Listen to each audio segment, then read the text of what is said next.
Welcome back to Declutter Revolution. I always used to ask myself, why does my house still feel messy? Even after I clean, I'd vacuum, tidy up, fold the blankets, light a candle, and somehow it still felt off. Then it hit me. It wasn't dirt, it was stuff. Too much stuff that didn't look messy but made the room feel full. So today we're going through 15 everyday things that quietly make your living room feel cluttered even when everything's technically clean. And trust me, once you start removing them, the whole room shifts. It feels lighter, quieter, more done. Yesterday, we talked about the mental clutter that builds up in those I'll deal with it later piles. Today is the visual version of that. Let's get into it.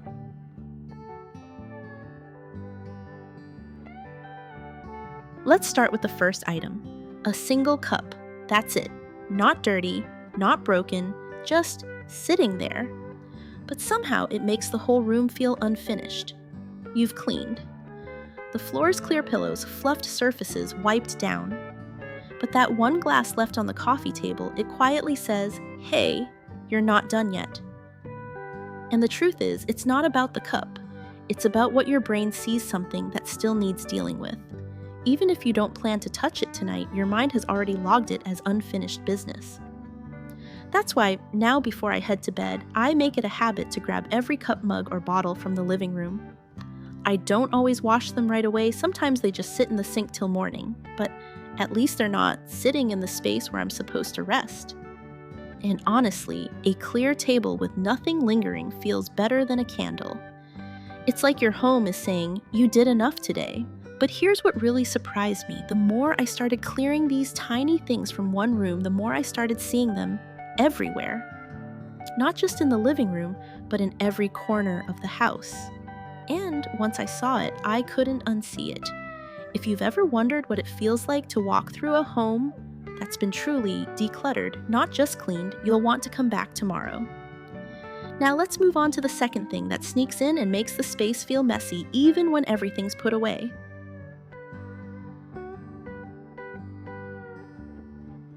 Now let's look at the second thing that quietly clutters up your space paper. Receipts, flyers, coupons, catalogs, even those cute little notes from your kids. They all start off as harmless, but somehow end up as piles with no purpose. And here's the tricky part. Most of us don't even see them anymore. They live on the edge of a shelf, the corner of the coffee table, maybe tucked under a candle, and they blend in. Until one day you realize there's not a single clear surface left in the room. Here's what I started doing. Once a week, usually Sunday night, I do a 3-minute paper sweep. I grab a small tray or folder, walk through the living room, and collect every piece of paper I see. Then I give myself permission to keep only what matters right now, not maybe someday. Just, do I need this week?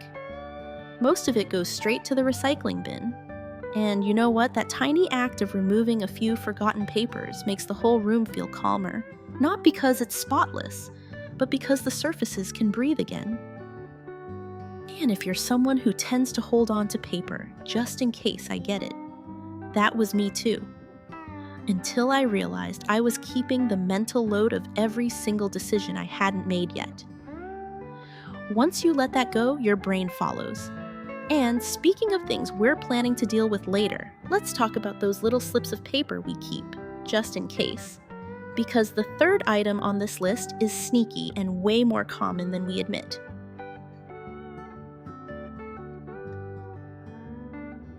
Now the third thing, and it's one that hides in plain sight.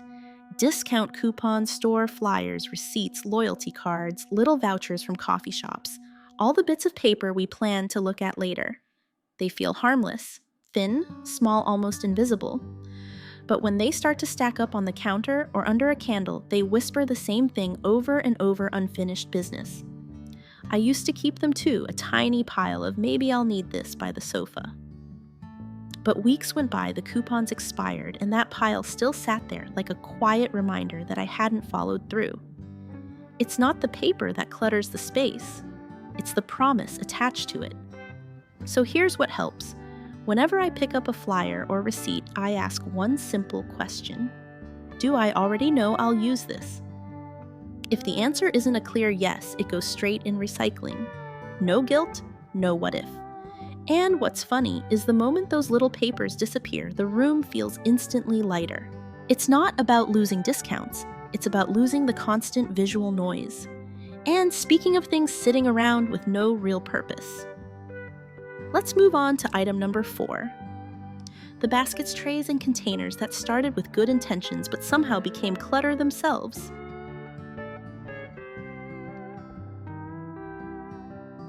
Moving on to the 4th item, and this one's sneaky because it looks like it's helping. Decorative trays, baskets, bowls, we place them with good intentions. This will help organize things, but if they're empty or holding random bits that don't belong anywhere, they actually become clutter magnets. Here's the truth: an empty container in a living space is a silent invitation. It says, drop something here, just for now. And before you know it, it's full of things that don't have a real home: keys, receipts, lip balm, paper clips, a hair tie from last week. Now it's no longer organizing anything, it's hiding delay. I used to keep a shallow wooden bowl on our coffee table. I pictured it holding dried flowers or maybe coasters. Instead, it turned into a drop zone for whatever was in our hands when we walked in. I didn't even realize how much visual weight it added until I cleared it off, removed the bowl completely, and suddenly, the space felt calm again.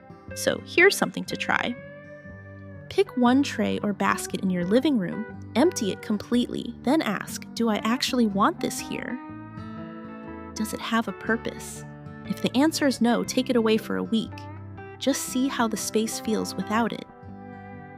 And now that we've dealt with the containers that no longer serve us, let's move gently into a different kind of clutter, the things we love, but maybe need to let go of.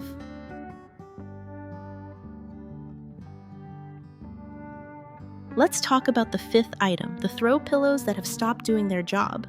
You know the ones. They used to feel plush and supportive, but now they're flat, lumpy, or sagging in the corners like they've given up. And maybe you still like the color, or they match your rug, but here's the thing. When a pillow no longer brings comfort or visual ease, it's not helping the space. It's quietly adding to the feeling that something's a bit off. I had this one pillow I kept out of habit. It had gone through 2 couches, lost its shape, and had a stain on the side that wouldn't come out.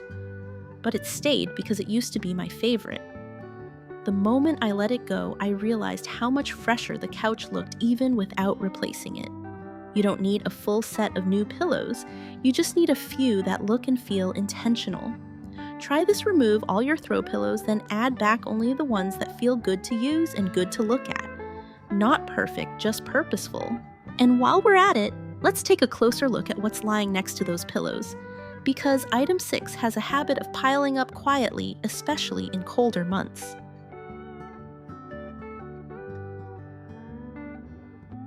Now let's move on to item number 6, the blanket pile. You know the one. A few throws on the couch, maybe one draped over the armrest, another half folded on a chair. At first it feels cozy, then suddenly it just feels like visual laundry. Don't get me wrong, I love a good blanket, especially in winter, especially with tea. But when there are 5 different throws competing for space in one room, the vibe shifts from warm to chaotic. And half the time, no one's actually using them all. What helped was this: I chose 2. One for me, one for whoever's with me on the couch. The rest went back into the linen closet, folded, labeled, easy to grab when needed. If you don't have a closet space, even a small covered basket with a lid works. What matters is that the extras aren't left hanging around like they're waiting for someone to clean up. And you'd be surprised how much more breathable the room feels when just one soft layer is out instead of 5. Now that we've cleared what's on the cushions, let's look up. Because the next item lives on the shelves, the walls, and sometimes a little too deep in the past.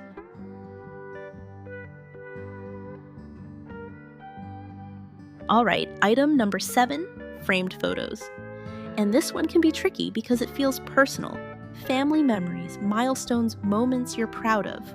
all displayed across shelves, walls, or tabletops. But here's what I've noticed: when there are too many, none of them get the attention they deserve. A space full of photo frames can start to blur together visually and emotionally.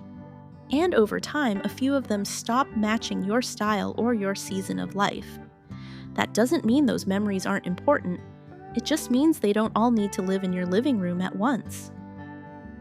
A small shift that helped me: I kept only the frames that still sparked a real smile when I walked by.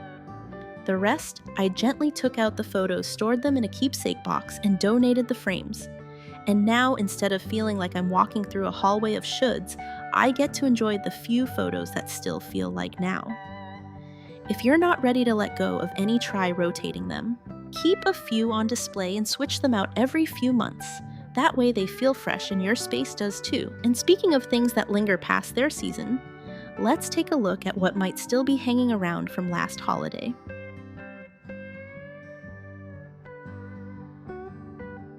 We're now at item number 8, and this one's subtle, but it builds up fast. Seasonal decorations that quietly overstay their welcome. It usually starts with something small, a holiday mug still out on the counter, or a tiny Santa that didn't make it back into storage. But a few weeks turn into a few months, and suddenly, you've got Thanksgiving still lingering in your living room while the weather outside says spring. And it does something strange to your space. Instead of feeling calm and current, your home feels a little stuck, like it's still waiting for you to catch up. What helped me was creating a simple system, one bin per season. As soon as the season ends, the decor goes in, the bin goes back to storage, done. It takes maybe 10 minutes, and every time I feel the energy in the room shift. Because when your home reflects now, your brain does too. And now let's move into item number 9, a category that hides in drawers and corners, waiting to confuse you just when you need something simple.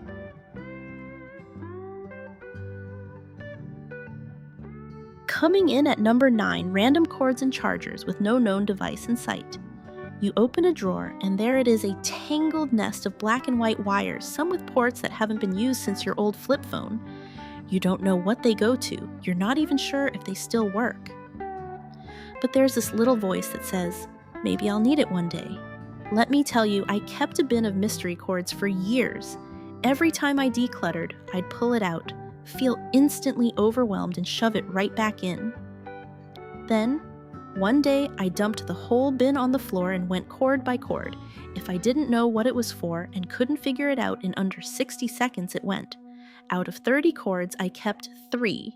Not only did I free up a whole drawer, but now when I actually do need a charger, I can find it in 5 seconds. It's one of those small things that lifts more mental weight than you'd expect.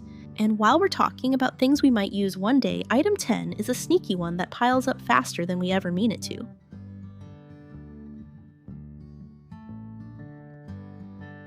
And now we're on to item number 10, those paper shopping bags and random freebie tote bags that seem to multiply like rabbits.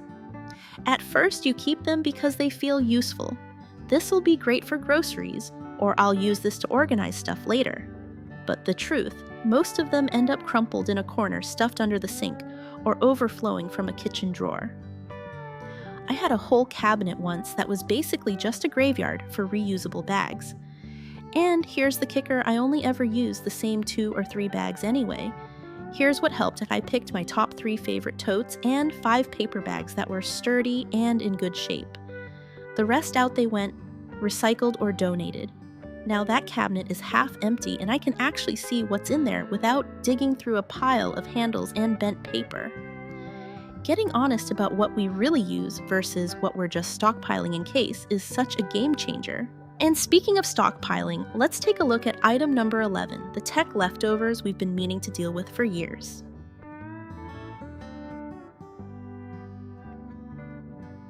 Next up, number 11, the tech leftovers that quietly hang around even though their purpose ended years ago.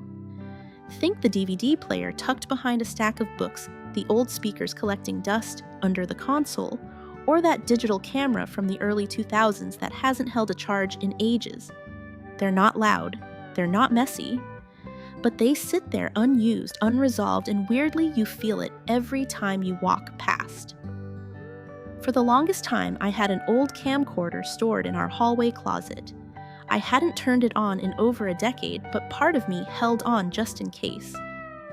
One day, I finally asked myself, if this disappeared tomorrow, would I even notice? And the answer was no. So I let it go, and with it the low-key guilt that came from avoiding it. These items often carry the weight of nostalgia or sunk cost, but letting them go isn't wasteful. It's choosing clarity over clutter. And that brings us into item number 12, something even simpler, but just as draining the piles of stuff we set down for now and never pick back up.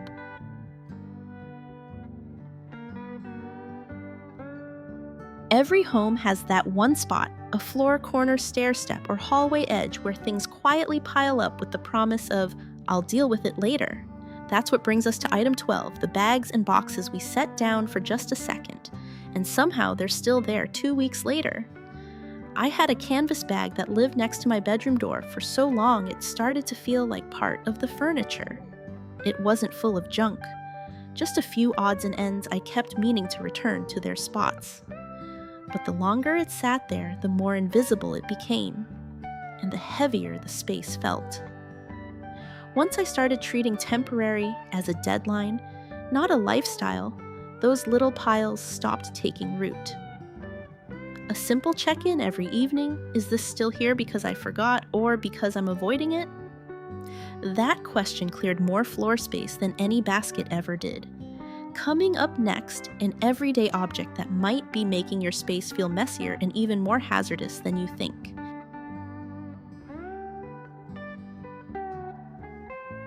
Coming up on item number 13, small rugs that curl at the edges, slide around, or just refuse to stay in place.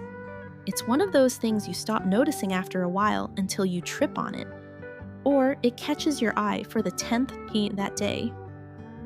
A rug that won't sit flat doesn't just make a room look untidy, it adds a tiny sense of tension every time you walk through. Your body stays slightly alert, ready to adjust or step around it, and that constant micro-stress adds up. I had a beautiful woven rug under our coffee table that I loved, but no matter how many times I smoothed it down, it kept curling in one corner. For months, I kept trying to fix it until I finally admitted it was the rug, not me.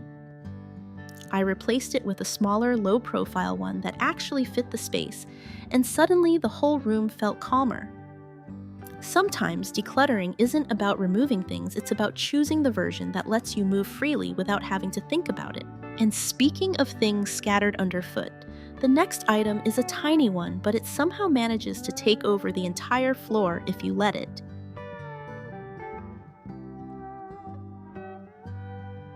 We're almost at the end, and this one might be the tiniest clutter culprit in the whole house.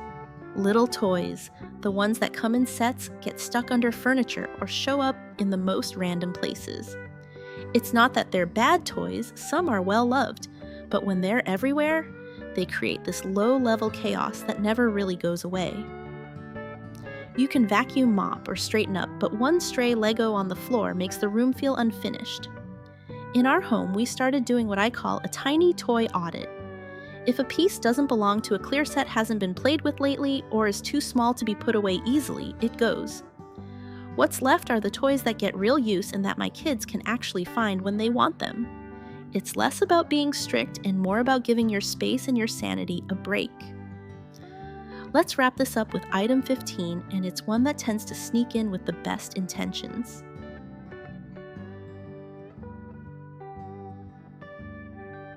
And here we are, the last item, and it's one that slips under the radar for a lot of pet owners. Things like an old leash, a cracked food bowl, a bin of broken toys, they don't scream, clutter the way piles of papers or laundry do, but they linger, and they quietly take up space and energy. I kept an old scratching post in the hallway for over a year after my cat stopped using it. I wasn't even sure why guilt habit. Either way, it sat there untouched, and every time I vacuumed, I had to move it, even though it served no purpose anymore. What helped was asking, if I didn't have this already, would I go out and buy it today? If the answer was no, it went.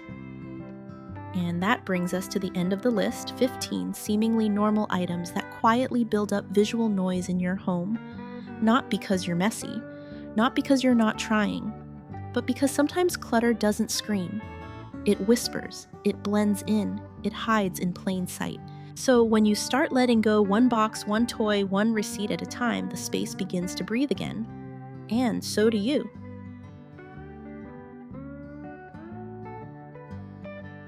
That's it, 15 things that seem small but shift everything when you let them go. You don't have to overhaul your whole house. Just notice one thing today and start there. If your goal is to spend less time cleaning and more time actually living in your space, this is how it begins. And if you're thinking, what if I went all in and tackled the whole house? Well, I actually tried that. And let's just say it didn't go the way I thought. That story's coming next, and you'll want to see it. I'm also sharing a full breakdown on how I declutter each zone in the house room by room real-time, no overwhelm. That's coming next.